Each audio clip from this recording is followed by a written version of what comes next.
2013, the year 2013. I mainly got this because it had the 50th anniversary issue. This is another, I think it's quite a nice cover there. You got the Peter Cushing Daleks, the Dalek movies, which I used to have on DVD, but I don't anymore. The DVDs, well, I do have the discs, but they're so scratched to oblivion I couldn't even watch them. But I really like these, the vibrant colours, sort of like a classic version of the Paradigm Daleks, which I think is kind of funny. And then, of course, you got Peter Cushing in the corner there.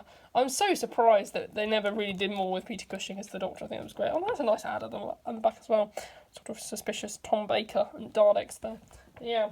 2013 I would have been more... I remember a lot more about 2013 than I do 2008, for obvious reasons, but... Yeah, so this is very interesting. This is Matt Smith's final year as the Doctor, and also the 50th anniversary year. This is a regeneration cover, which is nice. I think that's quite a nice cover. I like the orangey glow to it, and you've got... I think that's just a standard image. You can see Matt Smith's face sort of in there. It sort of looks more baby-like than normal. I know a lot of people called him the baby-faced Doctor. And John Hurt did make it into the corner there. I was reading in Doctor Who Adventures, the Doctor Who magazine thing, that they tried to get every Doctor on the cover somewhere within this year, so that's pretty cool. I thought it was a nice little factoid about the issues in 2013. But yeah, that's the regeneration cover, obviously teasing the fact that Matt Smith was going to regenerate. So I've been talking about the 2008 issues for too long. And then this cover is a bit... Now, this issue I thought was quite interesting because it does label... It is issue 463, and it is labelled as talking about Rose and 10 years on, when this issue, in fact, came out in 2013. So the episode would have been about 7 years old, but... Oh, well, I guess they were rounding up, but... I always, for years, thought this issue came out in 2015, and it actually came out in 2013, so yeah. It's a nice cover, though. I like how they've incorporated the Earth at the beginning of Rose, and this expression of Rose is pretty legendary. It's just like, what the fuck? It's like, what the fuck is going on here? But yeah, that's a very funny, I've always liked that picture. I thought it was hilarious. And then, of course, you've got David Bradley in the corner, in his preview pics for the amazing docudrama that is An Adventure in Space and Time. Really, if you have not seen it, you really need to. It's such a great little docudrama thing. It's so nice, so many wonderful performances, the entire cast, and very well written by Mark Gatiss as well. Moving on, we have presumably the issue that came out just after Peter Capaldi was announced as the Doctor. I think it's funny, they pretty much got his costume on point because he didn't really wear anything different from that in the actual series, really. I think maybe it's just, I think particularly when you look at it from here, you don't see the lower part. I know that's like a suit type thing, so it does kind of look like his coat from the episode. So I think it's very funny that they were able, that basically what they saw him in when he was announced is basically what it ended up being. So, I mean, someone could very easily just mistake this for being an issue from Capaldi's era, but no, it came out just before. I mean, it does say the new Doctor, but that would be interesting to read again, because I remember I didn't read these issues when they came out, so I read the Jodie Whittaker. I'm in the Jodie Whittaker announcement issue. If you look in the DWM pages, I'm in that issue, so it'd be interesting to see what people made of Peter Capaldi's casting at the time, I think. Moving on, I remember watching Doctor Who Live, the thing that they did. I remember watching that when he was announced and sitting there thinking, oh, I'd really like it to be a woman. And then Jodie Whittaker came on afterwards. I thought, that was the first time I actually thought about a female Doctor, actually, was in that thing. I can't remember who said it. I think it might have been Stephen Hawking, because he was on that show, if I remember rightly. He said he'd like the next Doctor to be a woman. That was the first time I actually thought about it. I hadn't even thought about it until that point. So, I mean, it was 2013, 2013, and I was 9 years old. So, I mean, but yeah. But it's weird to think that time ago, now we have actually got a female Doctor. And I mean, I've never really thought about a female Doctor as a necessarily bad idea, but I've never really thought about it until 2013, which I think is interesting. But it's very interesting to see how that thought has progressed and how it's been presented in the actual show. Because, I don't know, the 13th Doctor is an interesting subject, but I could go on about what's good and what's bad about her era at the same time for hours, because there's both lots and lots of positives and lots of negatives, but we're actually talking about Doctor Who magazine, so we're going to get back to that now. But yeah, the 5 Doctors, a lovely cover for the Big Finish audio, which I've not read, but I'm interested to read about, but the light at the end, I've heard good things about it, so maybe at some point I'll try and track it down or something, but yeah, that is that issue. I think, again, there's a lovely cover. I think the Doctor Who actors at the moment, the classic actors, don't really ever get... They're always having pictures of them from 30, 40 years ago, and they must think, oh, I kind of feel bad for them, because they must look back at them and just feel like really old. I don't know, I would certainly feel very old if you showed me pictures in 30, 40 years time of what I look like now, but I mean, that's just me, I suppose. But yeah, moving on, we got another sort of double issue sort of whammy. This is from when the Web of Fear and the Enemy of the World were found, which I remember getting really excited about, because I hadn't really been that into classic up until this point. I think at this point I had mainly only watched black and white episodes. So the idea of more black and white episodes being found, and particularly one with the Yeti, in which I had a fascination with, because I'd watched the Five Doctors and they kind of briefly appear in it, so it's quite nice to sort of read about that. But yeah, so this is the two covers. I've watched most of the Enemy of the World. I think I've watched about 4 parts out of 6. I think it's a 6-parter. Yeah, 6 plus 3. Yeah, it's a 6-parter. But I remember watching about 4 parts on Twitch once, so I haven't actually seen the full story. So I do want to track that down at some point.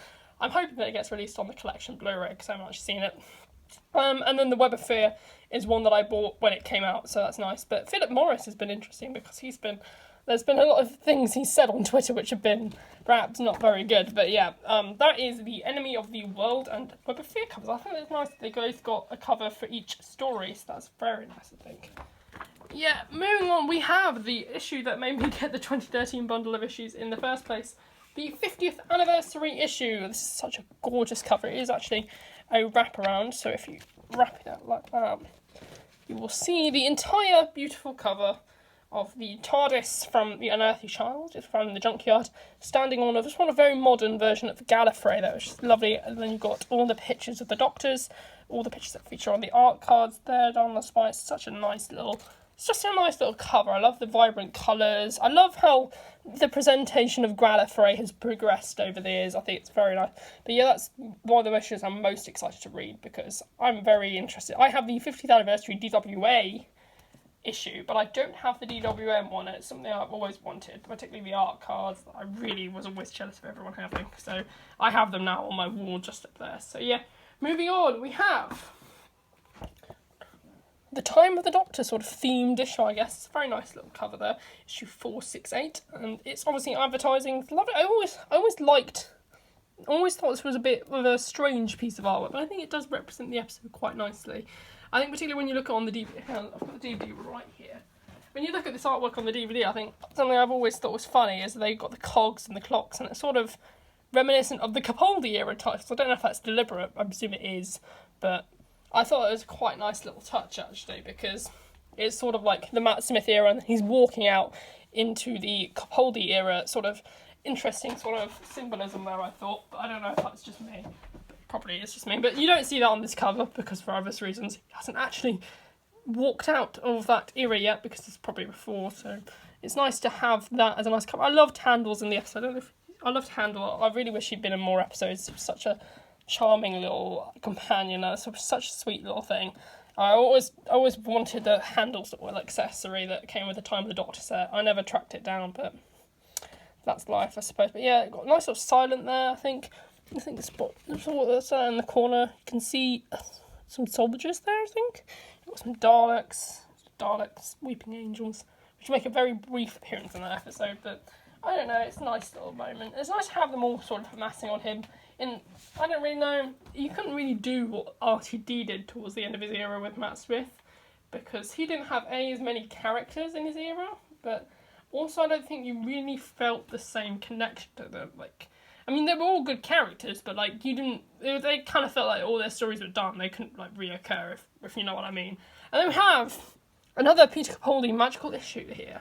Peter Capaldi is the Doctor, and he wasn't when he was on the cover a couple of months ago, but never mind. Into 2014, the year of the 12th Doctor, obviously the last issue, to sort of complement this, I think it's nice to have sort of a Matt Smith, the final interview, to go with that as well. I thought it was a really nice sort of, but kind of conjoined, very similar covers in the sense that they're both in their casual sort of clothing, and they're sort of the new incumbent Doctor and the old one leaving. I do kind of think they should have done this issue first and that issue, but I mean, I'm sure the rest of the issue is probably fine in that order, but maybe switch the interviews is what I would have done personally. But I'm not DWM, and I'm probably sure they had a very good reason for doing it like that, but that's just me.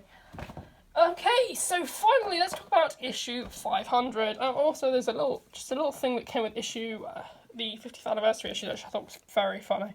This sort of 1960s themed Doctor Who magazine, which I thought was hilarious. So it's treated like it's happening in 1963. So you got Goodbye Susan, Hello Vicky, I guess, but you also got the Dalek movies. I thought it was such a funny little thing. A preview for World's End, sort of the first part of the Daleks' invasion of Earth. You got a telesnap reconstruction of the Marco Polo, at least that's what the pictures are from, so yeah, that's nice. And then you got this lovely little wall of replies, and this is what made me laugh so much. So you got A. Cartmel, presumably standing for Andrew Cartmel. You got M. Grade, which is probably Michael Grade, is rather, I guess he hasn't got particularly well liked by Whovians after all. He is kind of one of the main reasons why Doctor Who was cancelled in the classic era. You've also got, where's Pete Capaldi? And this one's my favourite one, Pete Capaldi. And of course there's a reference to him wanting to be a fan club, and he wanted to be the head of the fan club. I remember that was so funny. And then you got Sarah Kingdom, who of course was one of the, I think she was the first technically companion. I think people class her as a companion because I think she's only in one story, but I think she travelled over a couple of episodes in the Daleks' Master Plan, which is a missing story. But Sarah Kingdom is the first companion who technically dies. And then you got, I love how they did a mock-up season survey for series 1 season 1, and you've got a review for the Doctor Who: An Adventure with the Daleks, and then on the bottom of this story, they got, because perhaps an alternative publisher might be relied to hit upon the target, which I thought was very funny because of course the target novelisations eventually, and then you got the I'm going to spend my Christmas with the Daleks by the Go-Go's, and then it's lovely. I always love these little articles, the relative dimensions. They don't really do them anymore. And then of course you have the ultimate pin-up, Mr. William Hartnell. Of course, he's the best pin-up. And then finally you have an advertisement for a Dalek play suit. I don't know if you heard that whistle. I did. I hope my house isn't burning down because I'm surrounded by magazines, so that's very flammable. But oh well. But yeah, that's basically that little thing that I just thought would be nice to have a look at. Okay, moving on, we have issue 500. This is the thing that I want to talk about the most.